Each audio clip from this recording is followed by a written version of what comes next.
বসতবাড়ির শোয়ার ঘরেই শিশু খাদ্য তৈরির কারখানা। কাপড়ের রং ও রাসায়নিক মিশিয়ে তৈরি হচ্ছে জুস ও আচার সহ বিভিন্ন ধরনের শিশু খাদ্য। রাজবাড়ীর গোয়ালন্দ উপজেলার মামুদপুর গ্রামের এ কারখানাটির মালিক গৌতম সেন আলমদিনা ফুড প্রোডাক্ট নামে গড়ে তুলেছেন অনুমোদনহীন ও ভেজাল শিশু খাদ্য তৈরির কারখানা। অবৈধভাবে কারখানা পরিচালনার কথা স্বীকারও করেন তিনি। আমি বৈধ মনে, আমি তো অবৈধই চালাচ্ছি, কারণ গরিব মানুষ, আমার বৈধ করার মতন সামর্থ্য নাই তো। পাংশা উপজেলার বস আইসক্রিম কারখানায় রং মিশিয়ে আইসক্রিম তৈরির ভিডিও ধারণ করতে গেলে তেরে আসেন কারখানার মালিক আব্দুর রাজ্জাক।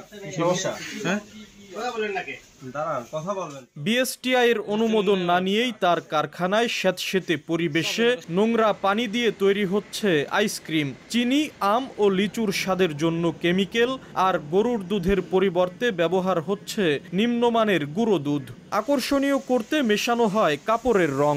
শুধু এ দুটি নয়, রাজবাড়ীতে এমন অবৈধ আইসক্রিম কারখানার সংখ্যা অন্তত 20টি। বিএসটি অনুমোদন আছে কিনা আমি এটা কনফার্ম বলতে পারবো না, এটা জানেন সাইফুল। কাগজপত্র সবকিছু করা আছে, সঠিক আমি জানি না, দেখতে হবে। চিকিৎসকরা বলছেন ক্ষতিকর এসব রং ও রাসায়নিকের জন্য শিশুরা আক্রান্ত হতে পারে অ্যালার্জি, অ্যাজমা, ক্যান্সারের মতো জটিল রোগে।